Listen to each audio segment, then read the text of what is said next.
Hello, everybody.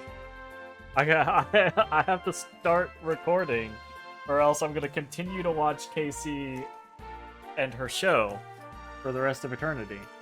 So, hey everybody, we're back with more Lunar 2 Eternal Blue. It is post-game. We have completed one of the 5 dungeons that we have found. We have reclaimed all of the characters, which is dope.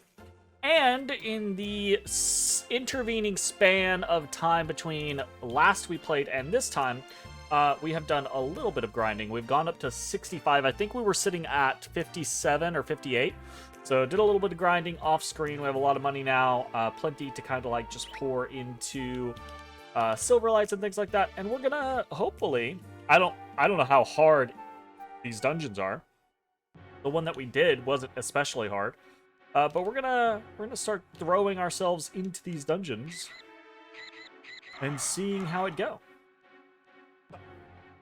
We did do a little bit of this one. We dipped our toes into it last time, but I don't remember what we discovered.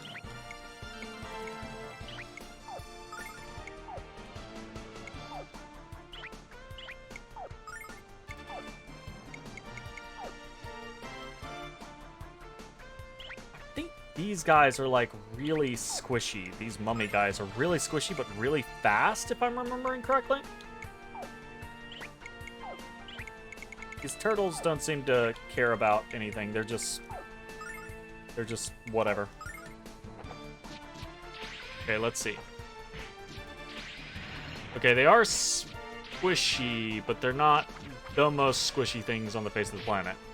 And they are very fast, so if we want to insta-kill them, which we might want to, we're going to have to Blue Dragon Fist to get them.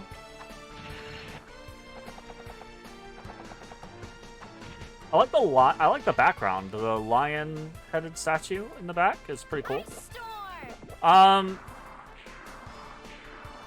don't think we really care about the majority of the backgrounds in this game.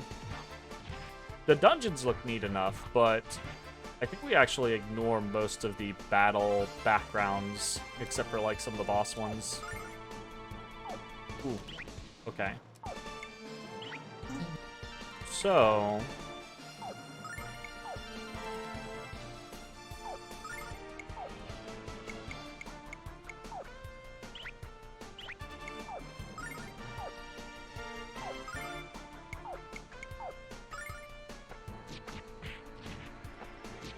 turtles are very resistant to physical attacks, apparently. Ferocious wind! Ferocious wind.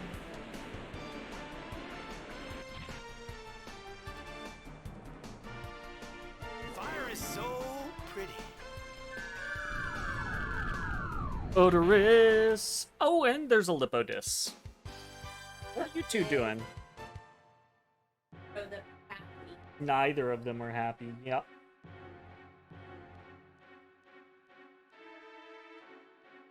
Oh.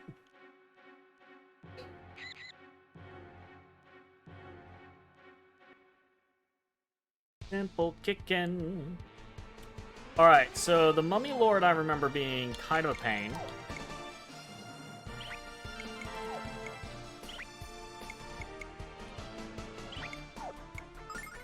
I guess we'll probably just attack. I think we're gonna Blue Dragon Fist, and hopefully that kills all of the regulars.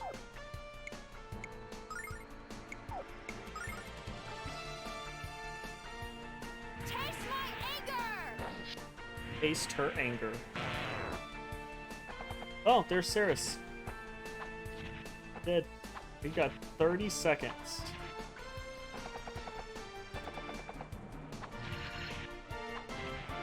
So distracted. Casey's done this to me.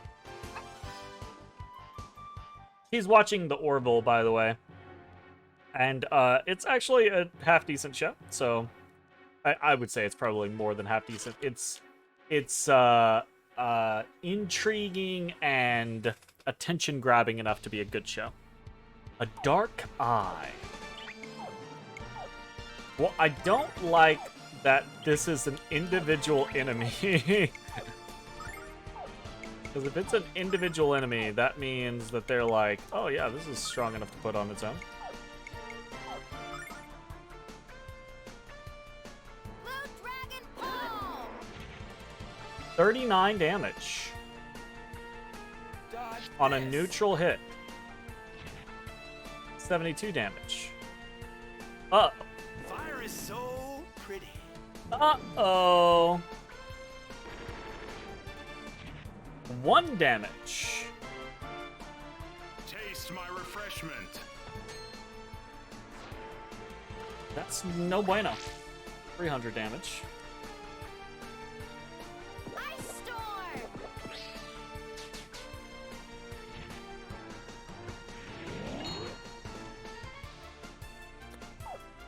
Okay.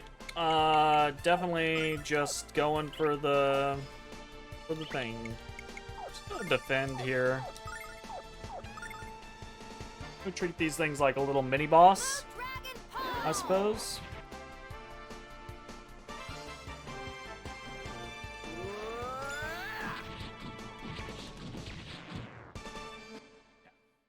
$22,000 experience out of these things. Holy shit. So part of how we ground up to 65 is we did some Chiro grinding. So Chiros give 33,000 experience. So that's a very comparable amount there, which is a little scary. Honestly. That's a little scary.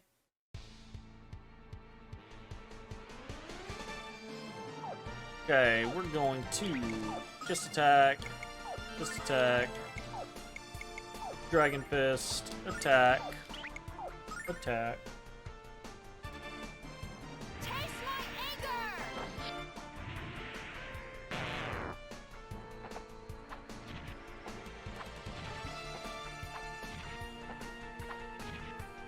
Jeez. Still on that Lunar grind. Yep. We're pretty close to the end. I mean, I say pretty close to the end. We've technically beaten the game, but now we're in the epilogue. Which I guess, you know, depending on your interpretation of the game, means that we're not done with the game. So just exploring around and see. Okay, so we definitely need to go up there. How's it going, Eternally Blue? It feels good to be back in the saddle. I've been off for a week for vacation. Went to the beach with the fiance. So that's been good. But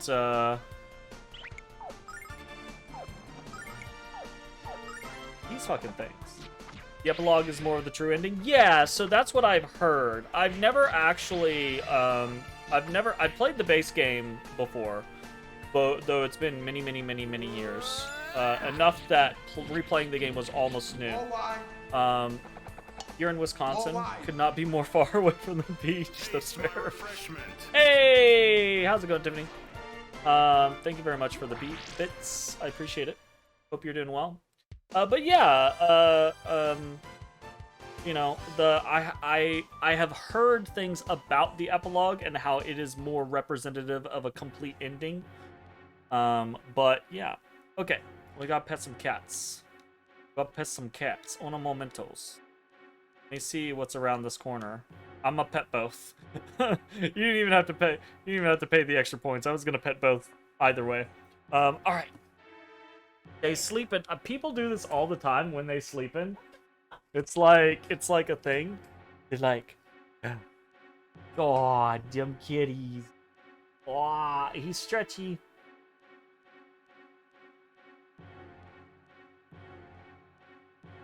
Oh, you staying home? Yeah, she's back on the ship, but they found a tree. Happy?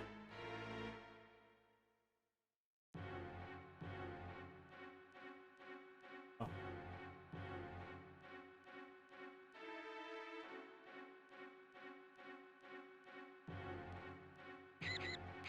Wait, so she's not coming back on the ship?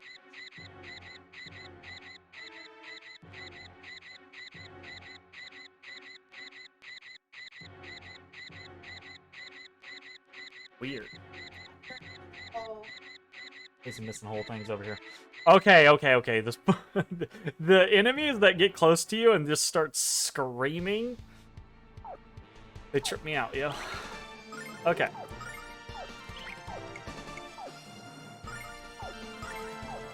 What you say about esophagus? stop that. What the fuck is Taste my going right now? anger. Gotta keep us off of that. You're afraid that was your game, but you're in the city. Yes, no.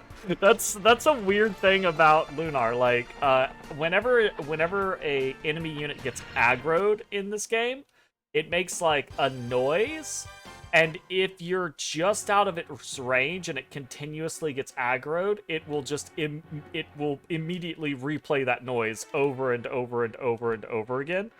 And it is very abrasive. I don't want to see if there's anything over here. There's not.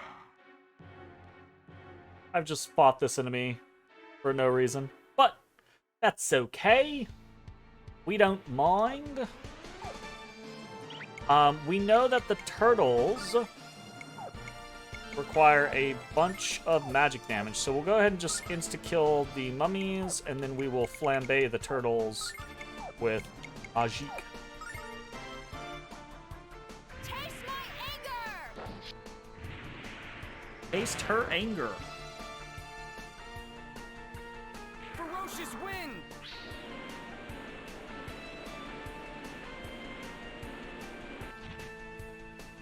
Ba-dum-ba-ba-bum.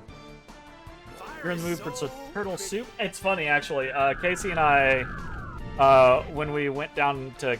We went to Galveston for our vacation this past week, and on our way down, we kept seeing signs for a place called Tortuga, which we went to, and it was just all right. But we went through this whole scenario where I was like, "Oh, I hope this place is a pirate-themed restaurant." And Casey's like, "What the fuck? Pirate-themed?" And I was like, "Yeah, because Tortuga, the pirate place." And she's like, "Why wouldn't it be turtle-themed?" And I was like, "Wait. Turtle-themed? No. It'd be pirate-themed, because that makes more sense." And Casey's just like, "Isn't Tortuga just turtle?" And I had to look it up, and it was, yeah, it's just basically, so. It was me being the dumb. Who showed back up? What you talking about? I am right on time. This was a known quantity. Oh, why? Oh, Oh, wow. thank you very much. You didn't have to do that. 2,000 bits. I appreciate it. Happy birthday to me. Thank you. Look, you know how I am with dates, so I am very bad at remembering dates, or even on the days that I remember, I'm like, oh yeah, today is this thing. I'm still very bad at contacting people to say, hey, happy birthday, so I do not hold it against anyone who does not tell me happy birthday on my birthday, because I'm very bad at remembering to tell other people. Ferocious wind. Also, how's it going, Jay? How's the D4 going? Are you and Zach like mad Fire is high level at so this point? Pretty. You're trying to get small person ready for camp. You kept saying, "You gotta say happy birthday." I do that like over and over again. Like last time it was Mom's birthday. Actually, last time it was your birthday, I think.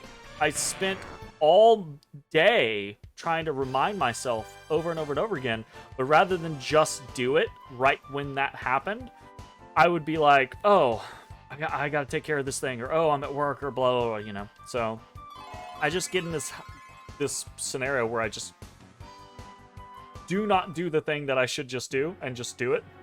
But yeah. You're around level 60? Awesome. I am, I beat the game on my druid. I beat it yesterday. And it was fun. It was fun. I enjoyed it.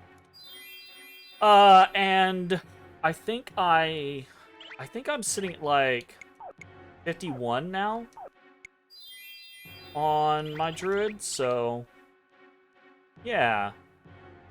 You just turned 50, so you're opening up the... Hell yeah. Yeah, that's where I'm at. Like, I I've just got access to Paragon. I think I have 4 or 5 points in Paragon at this point, so I really I don't have enough in it yet to really fully understand what's going on with it yet. So still gotta figure out a lot of those different scenarios.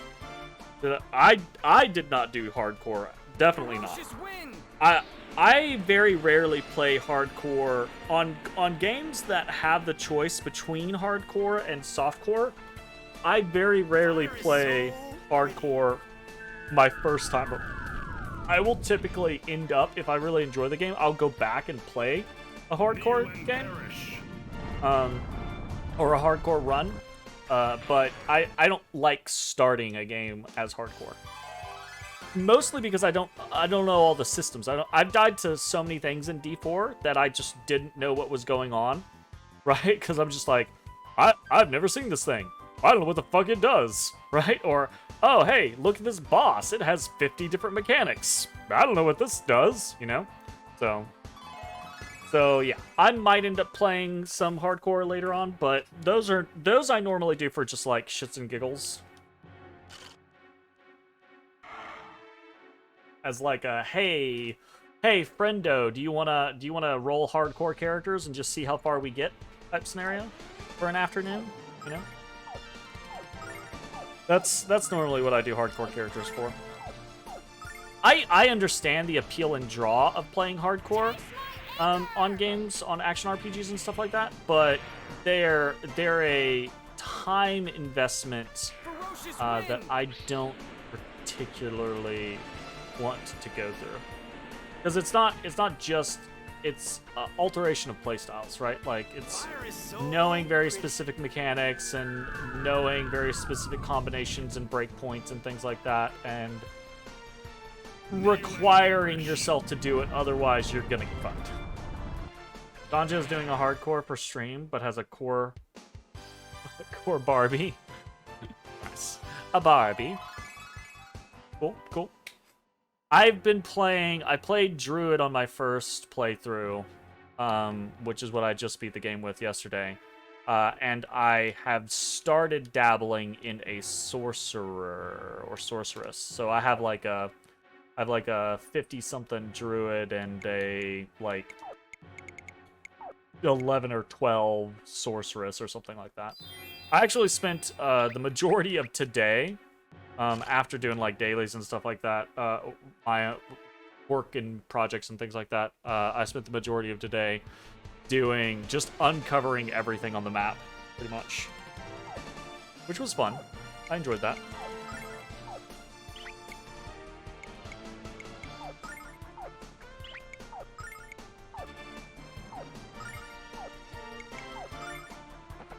You're gonna try Druid next after you finish the campaign, so that you don't have to redo the storyline.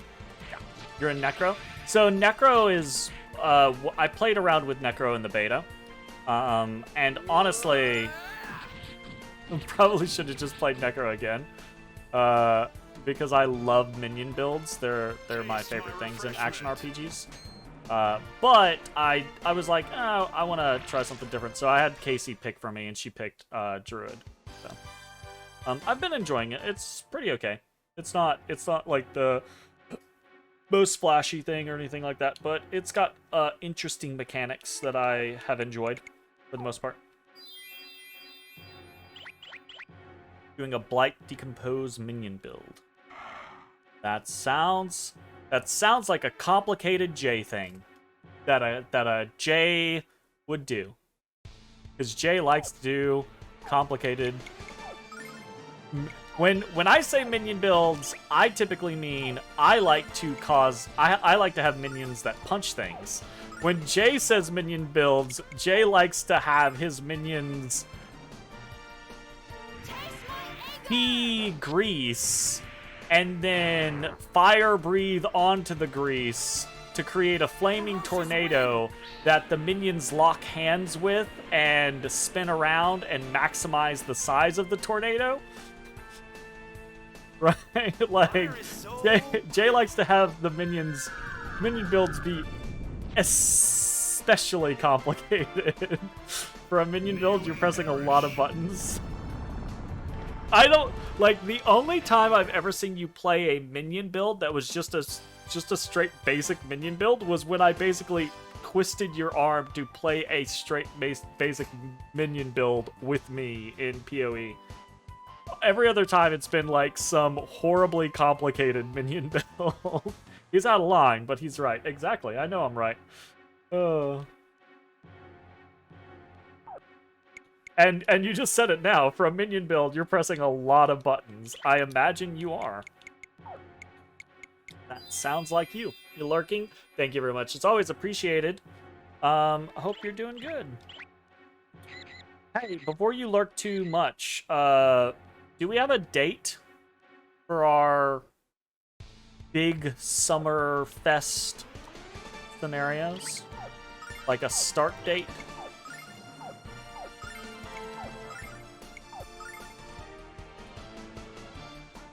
Taste my anger!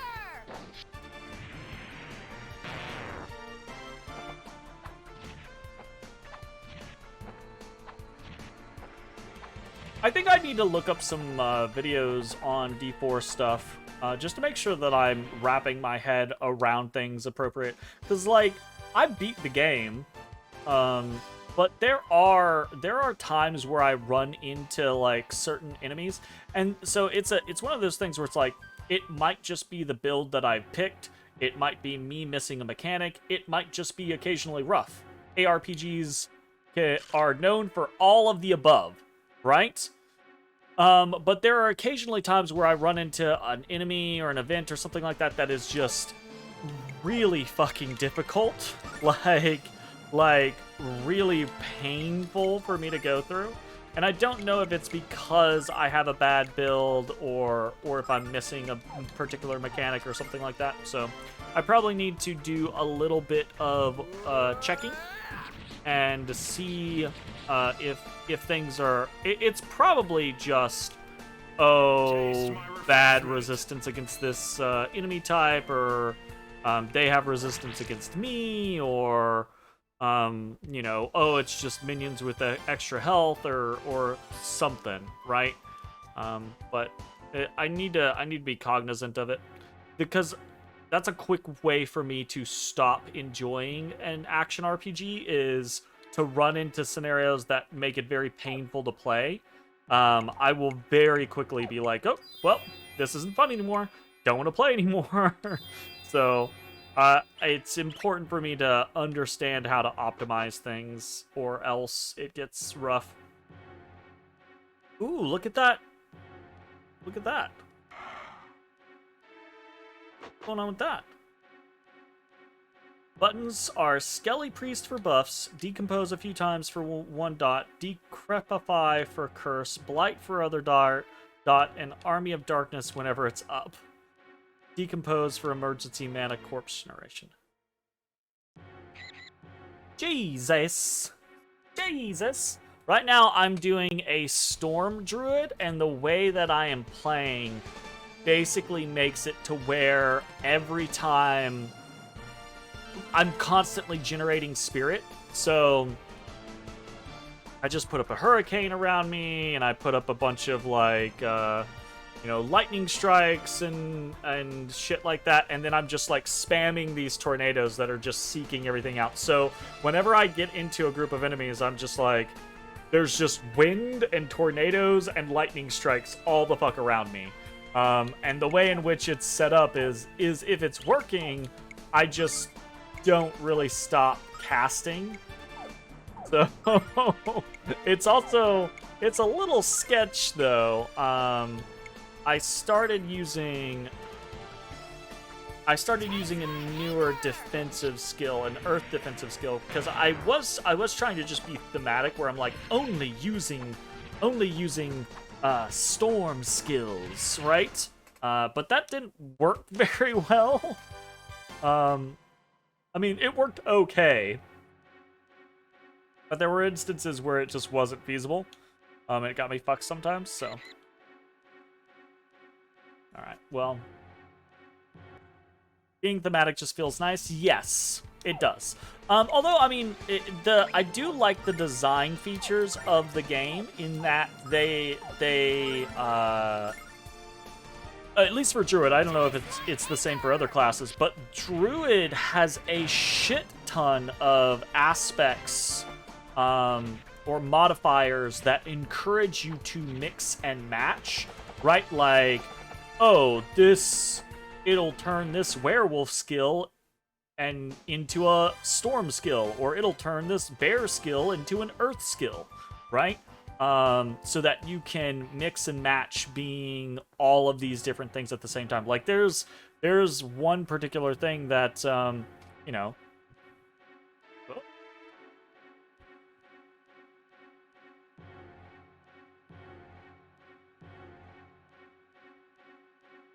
Hello. I don't know if it's quite back yet. I think it's back. But it be storming, yo. So definitely just lost connection there. But yeah, it's apparently storming its ass off. There was this resounding boom. Lightning just struck very close to us. Thank you very much for the welcome backs. Also, how's it going, Mayokai? It's kitty petting time. Oh, I got pet them kitties. I pet them kitties. They do wish I wouldn't. They do wish I would. They're both very concerned. Well, Lippo's very concerned about the storm outside. Odie just wants to sleep. How's it going, Mayokai? We're just talking a lot of Diablo 4 talk, basically, while we're going through this dungeon. The lion-headed dungeon in Lunar 2. Diablo 4 talk. Yes. So yeah. I have enjoyed Druid. It's pretty neat, I think. It's got some pretty cool scenarios. I probably should have messed around with more. I dabbled in basically all of the options, but I haven't really built out multiple different versions. Yeah. Ferocious wind. Is Mayokai also playing Druid, or are you asking me how my Druid's? I got cat hair all over my hands because people are making me pet them kitties. Making me pet them kitties. You can't imagine Mayokai not playing Druid? You haven't played in a few days. You're level 60 Tornado Druid? Hell yeah. I am also a primarily Tornado Druid, so cool. That's fun. Huh? I'm ready. I gotta look outside for the... Oh my god! I kind of want to... Holy shit. That was just a sheet of water outside. That was just a sheet of fucking water. So yes, bullshit weather headed your way, Jay. That's a lot of water. Holy fuck. But yeah, anyways, Mayokai, I am also playing a Tornado Druid. I am like level 51 or something like that, so I'm a little bit behind you. But I have enjoyed it. I don't know if it's like my favorite thing, but I think it's pretty cool. Right? I really wanted to do a more lightning-based build, but it kind of like irked me that there wasn't a lightning core build. You think it's okay, but you think the game is a little underbaked right now? I think that is probably my opinion as well. Basically, is it's enjoyable, it's good, but it's definitely not what it could have been, I think. You could see it being a lot better in a year or two, same as Diablo 3 was. Yeah, I think I can agree with that. I do think out of the gate, Diablo 3, this is a sentiment that I've said to other people, and I think it holds relatively true. Diablo 3 felt more exciting and flashy to me, right? It felt, out of the gate, it felt more mysterious and interesting and more, you know, Diablo. Diablo 4 felt... The second half of the game, I actually thought was pretty good. Like, there were a lot of, like, cinematic moments and scenes and things like that that really started to tie things together. The first half of the game was very drab, very dry, right? It felt very, like, people just standing, talking at each other, and no cinematic cameras, no, like, zooming in on their faces or anything like that. It just felt very meh, right?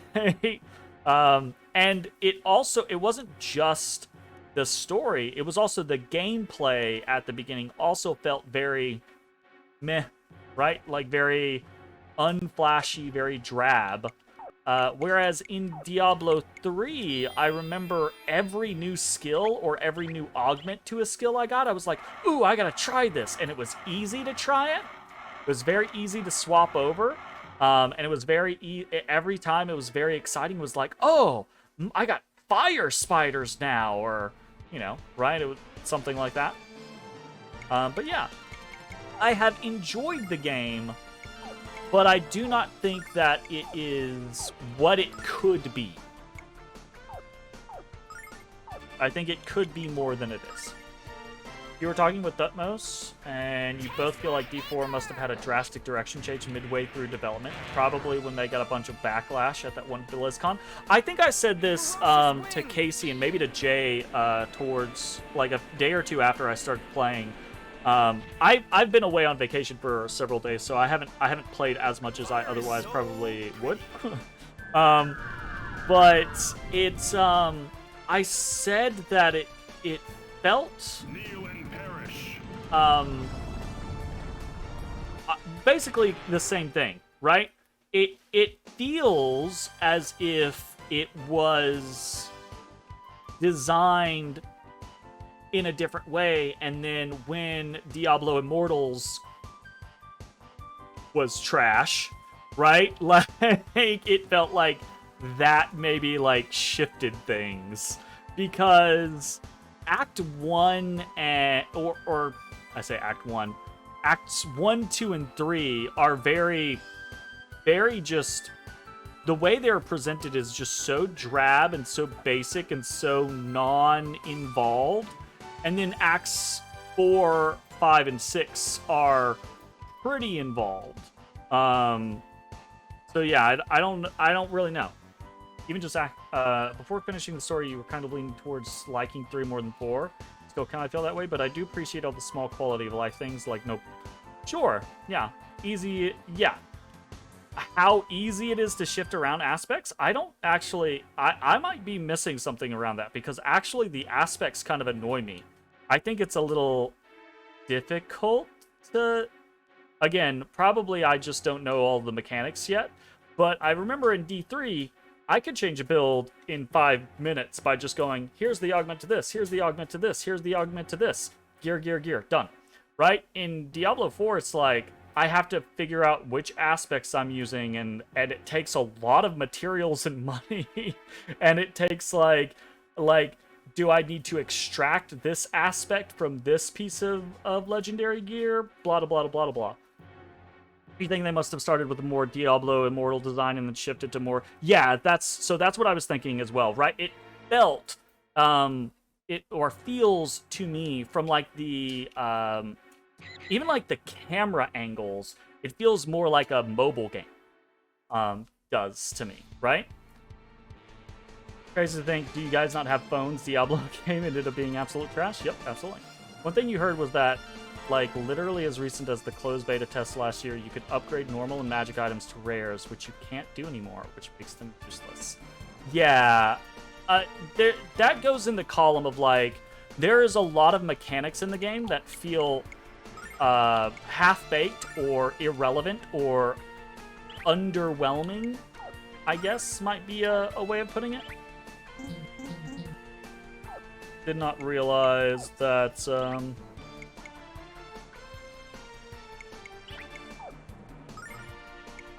my gal was out of the stuff. Yeah, so I think, like, a lot of the items feel very, Like there's no reason for rare or whites or blues past like, you know, the very initial stages of the game. I think within the first like 5 to 10 levels, I was like, either it's yellows or nothing, you know. Like going through the whole process of, I mean, don't get me wrong, they're useful, but going through the whole process of upgrading your flasks in the way that you have to and doing elixirs and things like that just seems overly tedious. It's not a interactive crafting system in a good way. It's just a, oh, you need to do this. It's like honestly, I mean, it's Blizzard, so it's like crafting in WoW is just a time sink, right? It's not necessarily a fun, enjoyable activity. It's go mine 30 nodes for X material because you need the percentage buff for this duration potion, or you need the thing to stick on this piece of armor augment, right? Like it's not interesting, interactive, kind of like crafting, which is unfortunate.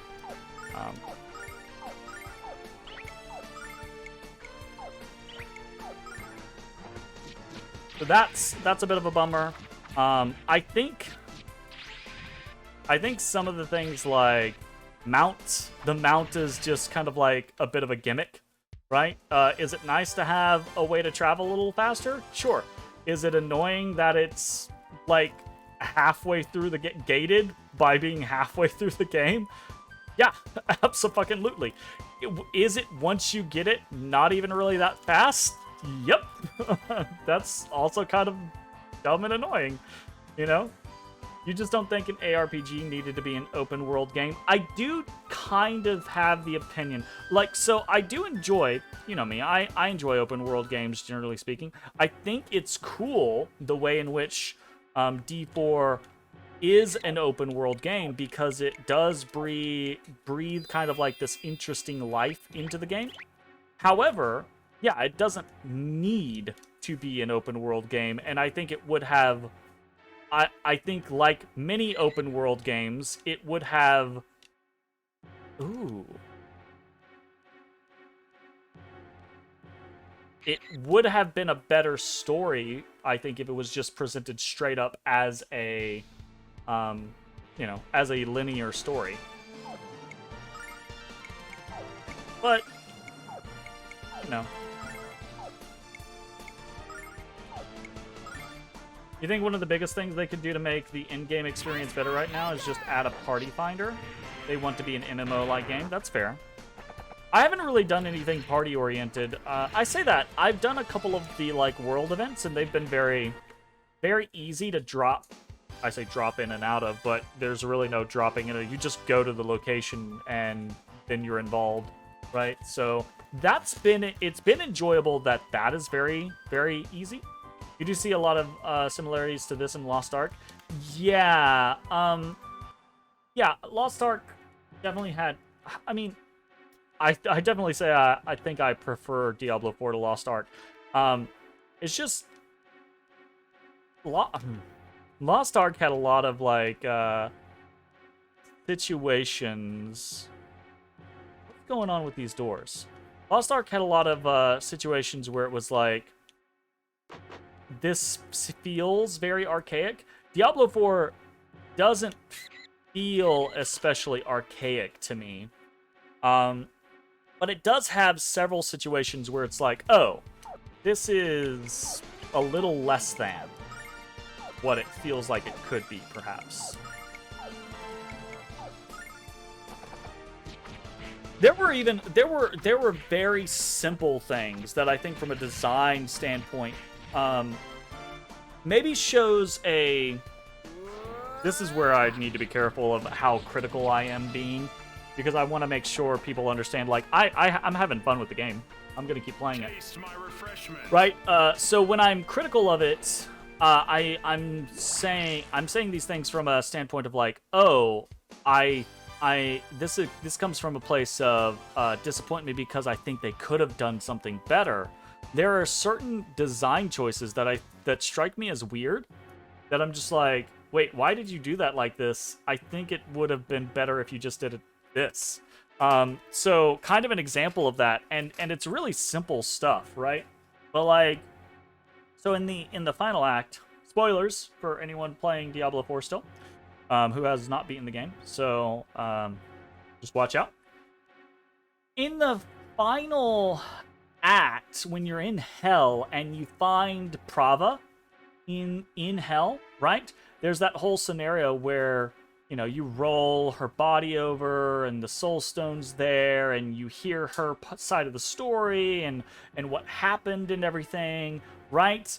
And then, you know, Donan gives her a tonic which partially heals her, and she, you know, she leaves back to the safety of the surface world. Cool.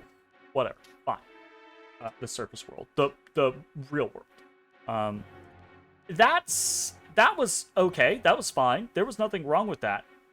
But a few minutes later, while you're hot on Lilith's trail, you encounter a vision of Prava at the head of the Cathedral Knights' army, with Inarius going after Lilith and then dying to Lilith, right? And the faith breaking, the Cathedral Knights kicking ass prior to that, beating the shit out of people, like annihilating these demons, marching into hell and fucking these demons up, right? Which was really, really cool. But then Inarius loses, and the Cathedral Knights, their faith breaks, and in an instant, they are overrun by demons and basically annihilated, which was very cool cinematic. But from a design standpoint, you see that the Cathedral Knights are destroyed when you find that space where they lost, and you find Prava, who had been badly beaten, right? And you find the Soul Stone. So you already know the results before you ever witness that cinematic. So it's kind of spoiled for you.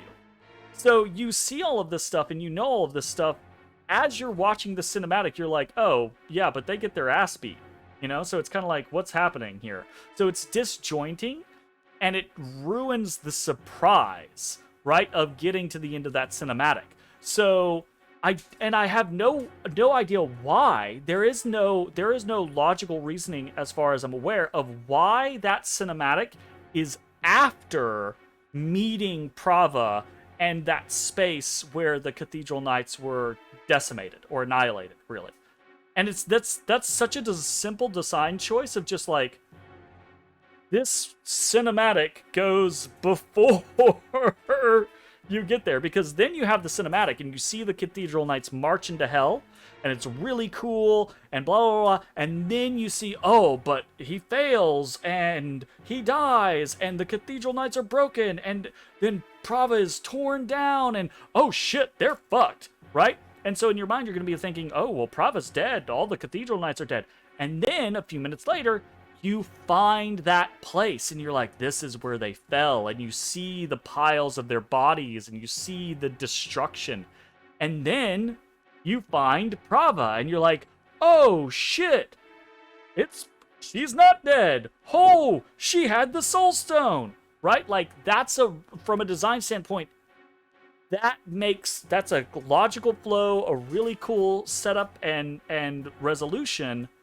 Whereas when you put it the other way, it's like, wait, what the fuck is happening here, right? And there's things like that throughout the entire game. It makes me feel as though, to tie this all back into a kind of like penultimate kind of package here, it makes me feel, and this is where I have to be very careful, because who the fuck am I to say this, right? I'm some random nobody on the internet, but it makes me feel as if some of the individuals designing the game were not the most experienced individuals, or that certain people who had decision-making priority were not the most experienced individuals, because that is such a simple storytelling technique of setting something up and then paying it off, that is done so backwards in that moment and in a couple of other moments throughout the entire game. And I'm just like, I don't know what's up with that. That feels very weird, because normally Blizzard is pretty good at setting up these payoff moments of like hinting or foreshadowing at things over and over and over again, and then being like, boom, now we paid you off. There you go. And that one was just so backwards, right? Like, anyways,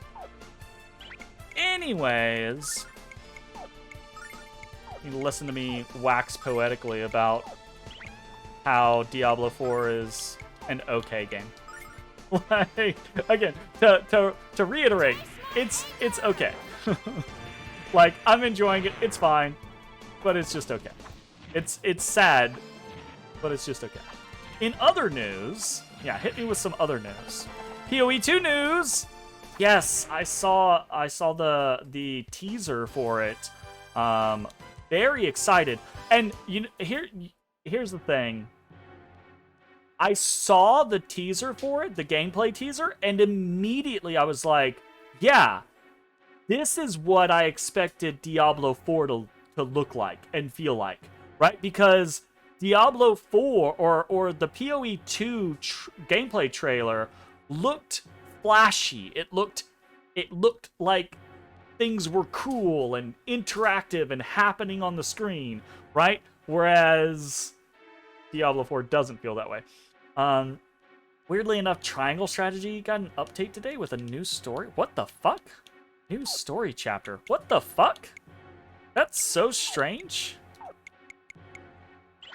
Alright. Okay. I got sidetracked and talked a lot about Diablo 4. So fucking random. Triangle Strategy.